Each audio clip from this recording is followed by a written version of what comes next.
তোমরা দেখো যে লম্ব অভিক্ষেপের জন্য অধ্যায় 3 নিয়ে আমি হাজির হয়েছি।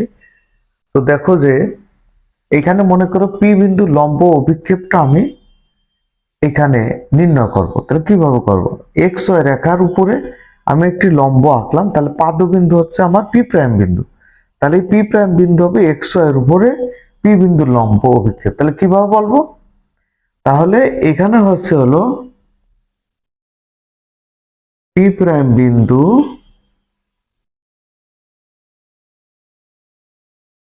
এক্স ওয়াই রেখার উপর এক্স এক্স ওয়াই রেখার উপর পি বিন্দুর লম্ব অভিক্ষেপ। পি বিন্দুর লম্ব অভিক্ষেপ। এই এক্স এক্স এক্সটা এখানে দিই, তাহলে এখানে লিখি লম্ব অভিক্ষেপ। আশা করি বুঝতে পেরেছ। এই যে পি প্রাইম বিন্দুটা হচ্ছে পাদবিন্দু।